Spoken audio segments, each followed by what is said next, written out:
Olá, meus amores, tudo bem? Começa mais um Pode Ver, o podcast do portal vnoticias.com.br. Hoje a gente vai falar de saúde, tá?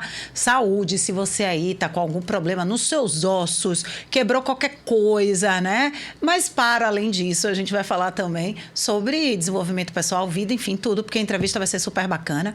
Você já curte aí, deixa o seu like e acessa nossas redes sociais, porque depois também vai ter muitos vídeos lá viralizando para vocês, tá bom? Eu recebo aqui Vitor Couto, ortopedista aqui da nossa cidade de Salvador. Né?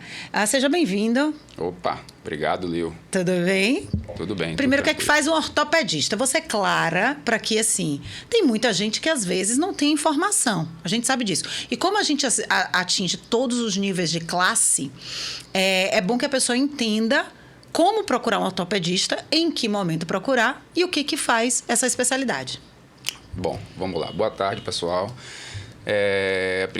Gostaria de agradecer aí pelo convite e já sendo direto na sua pergunta, o ortopedista é um médico, né, que é responsável por tratar as dores articulares e as dores do corpo inteiro em geral, sejam elas causadas por traumas, por entorses, por fraturas, dores crônicas, dores agudas, as mais diversas dores. Mas, principalmente, é o médico que trata essas dores e que tem um cunho cirúrgico. Você é cirurgião também, né? Sou cirurgião de formação, formado aqui, fiz minha formação aqui na Santa Casa, aqui no Hospital Santa Isabel. Comecei fazendo ortopedia geral e depois fiz uma subespecialização em cirurgia do ombro e cotovelo, também no Santa Isabel. Depois fiz algumas pós, né? Fiz alguns cursos e algumas outras subespecializações, como intervenção em dor, por exemplo. E eu costumo falar que o médico está em constante aprendizado. Sim, né? sim, então, eu tenho outras coisas que a gente está fazendo, sempre tentando agregar um pouco mais para a saúde dos nossos pacientes. E qual é o principal caso que chega no consultório em relação à sua área? Certo. Bom, hoje eu estou muito mais focado a tratar as patologias do ombro e cotovelo e também a intervenção em dor. Né? Então, a gente trata aí já o paciente que tem dor crônica em cotovelo, em ombro, em joelho, na coluna, no pé, que às vezes já passou por algum outro colega de outra especialidade e que tem uma dificuldade no tratamento disso. A gente oferece já algumas coisas mais novas para o tratamento, intervenção, técnicas minimamente invasivas, coisas que de ponta, né? Para isso a gente precisa estar inserido também nos melhores hospitais, né? Para poder tentar fazer isso, tentar levar essa melhoria na qualidade de vida, na parte física e agora também na parte emocional. Ser médico foi sempre o seu sonho? Como é que começou essa história, assim, né? Você veio de onde? Qual é o seu bairro daqui? Tá com tempo aí? A história é longa, mas vamos lá. Vou tentar resumir. Bom, hoje eu tenho 44 anos e nasci na Cidade Baixa. Nasci no bairro do Roma. Né? Morei ali pertinho de Irmã Dulce, ali no Largo de Roma. E até os meus 7 anos, mais ou menos, eu morava lá, tive aquela infância raiz, né? Correndo, subindo em árvore, jogando bola no rua de paralelepípedo, correndo, brincando de pique-esconde, caindo, ralando. Enfim, e aí até os 7, 8 anos eu fui morar, a gente se mudou para o fim de linha ali do Perovais. Tá. Né? Porque minha mãe me teve muito novo, minha mãe ficou grávida com 14 anos, com 15 anos me teve, e ela precisava trabalhar, então nesse iníciozinho a gente morava com minha avó. E aí, quando eles melhoraram um pouco mais a condição, aí a gente meu avô deu uma casa para os meus pais e ficava ali no fim de linha do Perovais, que era um bairro um pouco mais, dizer, pobre, assim, né? Onde meus pais começaram, então, a galgar o seu caminho, né? E aí, depois de um tempo, quando as coisas começaram a melhorar para eles, a gente retornou para um lugar melhor, que era, de novo, a Cidade Baixa. E aí de lá a gente voltou para a mesma rua que a minha avó ainda morava, a minha família inteira lá. E a Cidade Baixa, então, até os meus 15 anos, foi o meu porto seguro. E por que ser médico, assim? Por causa das condições que você viveu na sua época? ou não? O que foi? A gente sabe que a medicina, até hoje, né?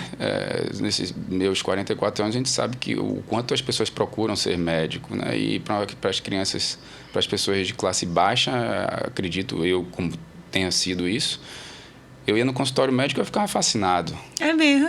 Eu ficava fascinado principalmente com conhecimento. Eu ficava impressionado como meus pais, os meus heróis, os meus avós e a minha família toda, quando tinha algum problema, ia procurar quem? O médico. O médico.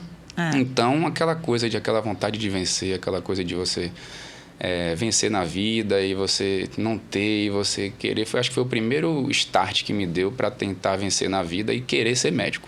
Mas é muito difícil você ser médico no Brasil, né? E muito mais sendo de classe baixa e com todas essas dificuldades que a gente já vê aí, né? Que a gente tenta passar cada ano, e foi o que aconteceu.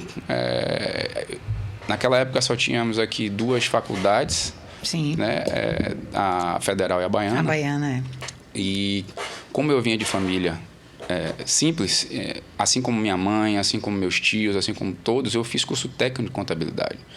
Eu tinha que terminar o 3º ano e eu tinha que ir para o front. Isso. Assim como minha mãe foi, todo mundo foi. E trabalhar no escritório de contabilidade do meu avô. E aí foi isso. Só que quando chegou aos meus 15, 16 anos, meus 15 anos, para ser mais preciso, eu era adiantado na escola, começou um grande turnaround na vida da minha família. Tipo assim, meu pai começou a empresariar, ele era promotor de vendas de uma empresa aérea que não existe mais hoje, que era bem famosa na época, e falou para mim: filho, se você quiser, dá para você fazer um cursinho. Você quer? Aí eu falei assim: quero, pai, claro. No 3º ano, vamos lá aprender o que é mitocôndria, vamos lá aprender o que é um citoplasma, aprender química, aprender tudo isso, que eu até então, minha aula de 3º ano era contabilidade financeira, contabilidade bancária, era datilografia. Sim. ASDFG, espaço, era isso aí que a gente fazia. Amigo, tá lá tô atrás. entregando, né? Mas vamos lá. E aí, assim, as coisas foram melhorando e aí pronto. E aí eu acho que tem uma coisa muito importante aí que eu acho que a gente podia falar também, que esse podcast tem um cunho muito de abrir, né, de abrir a mente das pessoas. Foi que a partir daí, quando eu saí da Cidade Baixa e eu fui morar, meus pais foram morar também, nesse momento onde eu fui fazer cursinho, e a gente foi morar também, graças a essa melhoria, na Pituba, já na Cidade Alta, eu pude estar com pessoas diferentes, em ambiente diferente, claro. E com conhecimento diferente. E aí eu pude encontrar pessoas e que essas pessoas me influenciaram, né, de uma forma diferente, e eu comecei a enxergar um novo futuro para mim. Você acha que o ser humano ele é produto do meio? Porque você citou aí uma... Eu acho que o meio influencia, mas não determina. Ok. Né? Eu acho que não determina. Eu acho que o que determina eu costumo dizer uma fórmula que eu criei, assim, que sucesso é igual a foco, ação, consistência, resiliência e principalmente disciplina. Eu digo que o sucesso é treinável. Treinável. O sucesso, ele é treinável. Você tem que treinar todo dia. E aí inclui o quê? Disciplina. Você diz, eu tenho certeza. Eu tenho certeza disso. Eu não sei de nada não, meu filho. Disciplina é muito mais importante do que inteligência, para mim. Puxa, eu acho também. E a gente tem várias histórias isso, né, de disciplina. Você está falando, vou dar aqui um exemplo, 2 exemplos de pessoas que vieram mesmo da favela, pobre, tiveram disciplina. A gente tem Geraldo Rufino, né? Sim, a gente pegou a visão, sim. Que o cara vendia água e foi um gatilho. Ele mudou de vida porque alguém virou para ele e disse: você é um bosta, você não presta. Sim. Aí ele falou: peraí, eu tô com minha água aqui, eu tô trabalhando, tô pagando minhas contas. Tá difícil, mas eu não presto, eu vou virar o jogo. O cara virou o maior milionário hoje. Entende? Eu costumo chamar isso das dores do crescimento. Eu acho que a gente costuma aprender muito mais com as dores do que com tudo. Quando você começa a imaginar que aquela dor... Porque a gente está acostumado muito a fugir das dores, né? E a gente que consegue vencer na vida com as dores, a gente consegue entender, a gente começa a buscar dor. eu busco isso, eu procuro ver, eu procuro um conforto fora da minha zona de conforto. Eu procuro trabalhar num lugar onde as pessoas têm dificuldade, onde as pessoas têm medo, onde as pessoas não querem, porque é lá que você encontra o céu de brigadeiro para você fazer o que você quiser. Então, quando você entende que a dor vai fazer você mudar de nível, você muda de nível, você entende isso.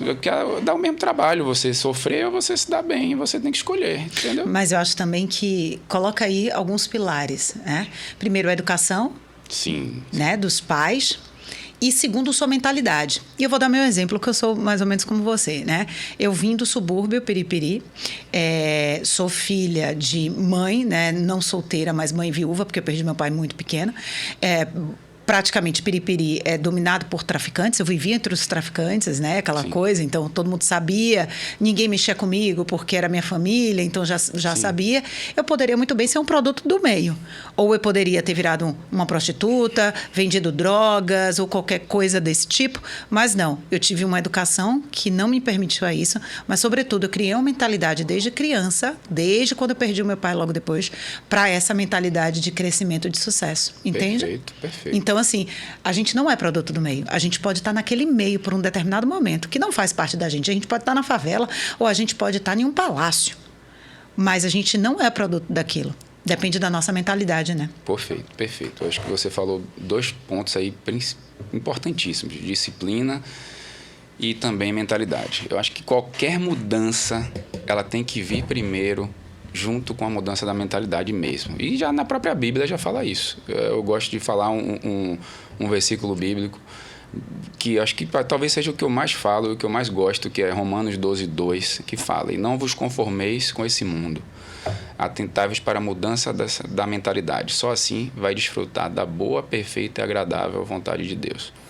Então, assim, quando você muda a mentalidade, quando você enxerga que você pode, transforma o impossível em possível, quando você move, quando você começa a pensar diferente, aí sim você começa a atrair tudo. E aí você precisa ter disciplina para conquistar isso. Bom, você vai conseguir tudo o que você quer? Não, né? Vamos ser sinceros, às vezes não consegue. Se você não tentar isso, se você não tentar, né, aí você tem certeza que você não vai conseguir. Né? Então, assim, você precisa pelo menos tentar. E para você, teve alguma dificuldade nesse caminhar, né? Por você vir lá da Cidade Baixa, por você ter todas as dificuldades que você sofreu e viveu, que eu não sei quais são, sim, né? Na profundidade, mas imagino que tenha sido, né? E sim, a gente estava até conversando outro dia tomando um café e você disse assim: poxa, Aline, eu chego nos lugares e quando eu vou operar e tal, tem gente que acha que eu não sou médico. Né? Não é isso que você me falou um dia? Isso, falei sim. E assim, dificuldade eu encontro até hoje. Né? Eu encontro até hoje, mas é o que eu te falei. Eu tento usar essa dificuldade a meu favor. Né? Então, assim, tive dificuldade, primeiro, para poder passar na faculdade de medicina. Eu não fiz medicina aqui, eu fiz medicina no Rio de Janeiro.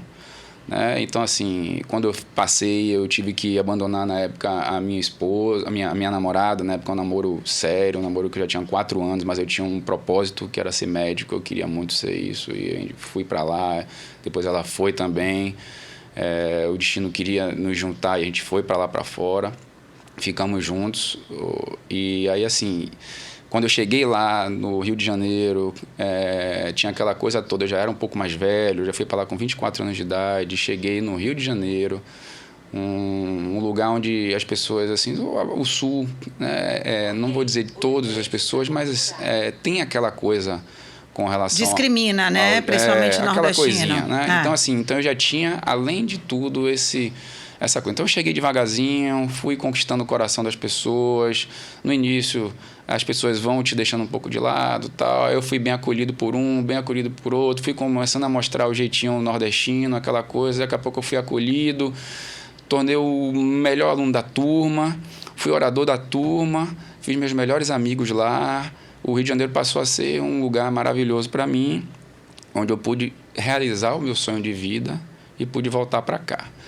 Aí, voltando ao que você falou com relação ao café que a gente tomou, realmente foi... Eu tenho, por não ter aquela coisa, né, um biotipo, quem não me conhece, eu não sou branco, eu não tenho cabelo liso, Né? Eu não Atlético, não sou aqueles atlético, isso, pois é. Atlético. E aí, assim, eu chego nos lugares, eu vejo com os colegas e as pessoas várias vezes me perguntaram assim, se eu era o técnico de enfermagem ou se era o técnico de radiologia, não desmerecendo os outros colegas de outras profissões, não, mas até porque não fui eu nem que falei. Sim. Mas as pessoas tendem a associar o médico o rico que normalmente é branco, cabelo liso, aquela coisa, aquele estereótipo que você já sabe. É um padrão construído, né? Padrão, isso, que aos poucos vem caindo, Sim. né? E, assim, essas dificuldades acontecem diariamente, mas o que assim como as pessoas também fazem isso, eu acabo que tenho um acolhimento também de muita gente. Trabalhei muitos anos, trabalho ainda no hospital na Cidade Baixa, eu adoro. E as pessoas lá me adoram também, e eu tenho uma clientela maravilhosa, eu pude ajudar muita gente lá. Lá o acolhimento é, de certa forma, diferente. Diferente, lógico. E a gente vai pegando isso, as pessoas se sentem, porque às vezes até o próprio preconceito até vamos dizer assim, da classe mais inferior, eles também têm um preconceito, né? Então eles acham que essa pessoa branca de cabelo liso também não acolhe. E o que muitas vezes é só puro preconceito também, entendeu? Então, assim, da mesma forma como eu também poderia utilizar isso como um sofrimento, como um vitimismo, eu forte. pego e utilizo isso como respeito, como uma coisa, e a coisa vai levando. Então é isso. A gente sempre está passando por coisas de dificuldade, mas não é o que fazem com você, é o que você faz com o que fazem com você. Exatamente, é isso aí. Você, durante o seu processo, né, desse trabalho, você como ortopedista, que hoje, né, o mercado, e principalmente aqui na Bahia, está trazendo de novidade nisso, né? Porque, como você falou, a medicina ela é constante, a ciência está aí, a gente tem novos equipamentos, a gente tem tanta coisa que vai surgindo, e você estuda bastante, faz cursos e sempre está se atualizando.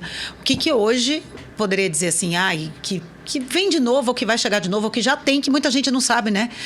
Para determinado tratamento. A gente tem muito pouco tempo aqui nesse podcast, não querendo querendo me convidar já para vir de novo. Mas ele já quer uma cadeira cativa aqui. Eu queria já deixar assim, só pelo menos, já que eu tenho pouco tempo, eu queria tentar utilizar desse tempo para o seguinte. Existe uma grande diferença entre a medicina pública e a medicina privada. Tá? Eu trabalhei muitos anos no HGE, né? E já vi muita coisa lá, e o perfil de atendimento lá e o perfil de atendimento na rede privada é diferente, começa por aí. A exposição, as coisas que as classes inferiores fazem, se expõem por conta de trabalho, de risco, levam às lesões mais graves, né? Tem muita gente com acidente de moto, e o acidente de moto que tem a moto aquela mais simples, né? Do motoboy, e tudo isso. Então, o HGE é lotado de motoqueiro com lesões graves, lesões incapacitantes, pessoas jovens e tal. E, por outro lado, uma coisa que eu enxergo, estando dentro do setor público, é que, infelizmente, o setor público ele vem descendo um pouco a ladeira, ou talvez assim se mantendo no neutro ou descendo. E o setor privado não. O setor privado ele vem sempre crescendo, trazendo melhorias, né? A gente pode hoje fazer uma cirurgia por robótica. Né? Os grandes hospitais aqui dispõem de um atendimento que você pode fazer com robótica, você faz cirurgias minimamente invasivas, né? Você faz cirurgia com o que você dá alta no mesmo dia, trazendo um conforto para o paciente. A maioria dos procedimentos você consegue fazer isso. Então a tecnologia está a favor hoje mesmo, né? Total. Mas não é tão acessível para todo mundo, porque é uma coisa cara. É uma coisa cara, pois é. Isso aí. Então, por isso que a gente precisa estar alerta, porque a gente não tem, às vezes, o básico no setor público, e a gente está totalmente a par do que vem acontecendo nos hospitais, entendeu? E, assim, a classe médica, ela sofre muito com isso. Por quê? Porque o mesmo médico que está no setor público está no privado. E, às vezes, a gente tem que fazer alguma coisa no público, deixa de fazer alguma coisa no público, Porque não consegue, não tem equipamento, Isso. não tem nem algodão, qualquer coisa, não tem. E as pessoas que são atendidas no hospital público, elas depositam no médico uma confiança tão grande e elas acham que nós somos donos, por exemplo, eu cito o HGE, por exemplo, a pessoa chega para mim, doutor, dá para poder fazer minha cirurgia logo? Eu falo, pô, meu amigo, tem 40 pacientes esperando para poder operar, entendeu? Tem uma enfermaria com 100 pacientes esperando para poder operar. Como é que a gente resolve esse problema, complicado. então? É administração. Administração? Em resumo, você precisa administrar. Verba tem, mesmo que verba seja desviada, aí não vamos entrar nessa questão aqui, né? Verba sempre tem, a gente viu aí a enxurrada de dinheiro que teve aí com essa pandemia, a quantidade de coisa que teve e dinheiro que foi, e verba aparece. Verba tem como criar sim, verba tem como fazer. O problema é má administração de quem está ali. Administração e vontade. Ok, boa. Vontade de resolver. E porque a briga é grande, né? Então, assim, tem muitos interesses das pessoas, dos administradores, dos políticos, de tudo. E quem acaba sofrendo com isso é quem está lá e que precisa mesmo no front. É o povo. O HGE foi uma grande escola, então, né? É uma grande escola ainda. Para todos os médicos, todo mundo que pinta lá é uma grande escola, né? Aqui em Salvador e quiçá no mundo. O HGE é um camarada que tem uma formação que passa por lá. Está bem preparado para trabalhar em qualquer lugar de trauma do mundo. Do mundo. Eu conheço alguns hospitais no mundo e eu estou lhe dizendo que de trauma, sim. O HGE é referência. Entendi. Ó, quem chegou aí, muito bem. E vem cá, para a gente contextualizar, né, você hoje. Como é que você olha para o Vitor lá atrás, né, que veio da Cidade Baixa, e para o Vitor hoje, que está numa posição bacana, vive bem, mora bem, tem um lifestyle legal, né? O que você diria para esse Vitor lá de trás? Obrigado. Acho que se eu pudesse falar era isso. Porque, assim como a gente falou, né, eu, graças a Deus, hoje eu posso estar vivendo o auge da minha carreira, eu estou bem empregado, eu tenho uma família maravilhosa, eu posso dizer que eu estou bem emocionalmente, bem espiritualmente, cada dia melhor o meu relacionamento com Deus, cada dia o melhor o meu relacionamento com a minha família, bem, então, espiritual, emocional, fisicamente, podendo fazer minha atividade física, que muitas vezes a gente esquece disso, né? O médico mesmo também, por conta do trabalho que faz. Então, assim, essas dificuldades, se não fossem as dificuldades que eu passei lá atrás, eu não poderia enxergar o que é que eu queria na frente e poder batalhar com isso. Então, hoje eu estou bem e olho para trás e só falo, passaria por tudo isso de novo. Foi um aprendizado muito bom, muito grande. E hoje eu posso tentar não só agradecer ao Vitor de 20 anos atrás, até dos 40 anos atrás também, a Cidade Baixa, tudo, mas hoje eu posso transbordar e ajudar outros colegas, ajudo outros pacientes, ajudo também diversas pessoas que me procuram e a gente está sempre evoluindo. Então, assim, obrigado, eu acho que eu resumi bem a sua pergunta. E a busca de um propósito, ela nunca pode ser esquecida. Beleza. Você está atendendo aonde? Como é que faz para te procurar? Graças a Deus, hoje eu estou nos hospitais da Rede Dó. Ok. Né, que eu atendo na cardiopulmonar, atendo nas clivadas do Shopping da Bahia, do Parque Shopping, do Shopping Paralela, atendo no São Rafael, nos 2 blocos, do de Ondina e de São Marcos, atendo no Hospital Jandô Paiva também, atendo na CICV, em tudo, atendo na Clínica C. Então bota no Google e procura Vitor Couto. E tem mais coisa boa vindo por aí. Exatamente. Sempre. Mas bota aí Vitor Couto e pronto, aí você acha ele no Google e marca a consulta aí. Pronto, vou lá para poder ajudar aí quem estiver precisando aí. Tem eu e tem mais vários colegas competentes lá que com certeza podem ajudar. Beleza. Gente, esse aqui foi Vitor. Obrigado, ortopedista. Obrigado. Aqui, ó, arrasa, um dos melhores de Salvador, especialista. E... Você é minha amiga, você é suspeita pra falar isso. Não, mas é porque vem de outros, de Carla e de outro. Vai falando, é isso, aquele telefone sem fio, né? Vai passando. Tá. Ainda não precisei de nenhuma consulta, tá tudo bem aqui, estou tudo direitinho. Graças a Deus, isso aí. Jovem. Ó, gente, dá uma curtida aí, tá? Espalha o vídeo, comenta, vai nas nossas redes sociais lá no Instagram e no portal você vai ver a matéria toda com o doutor aqui, Vitor Couto, para você entender mais como é que funciona a sua parte aí ortopédica e tudo, tá? Beijos, a gente se encontra no próximo Pode Ver. Tchau, Valeu. tchau.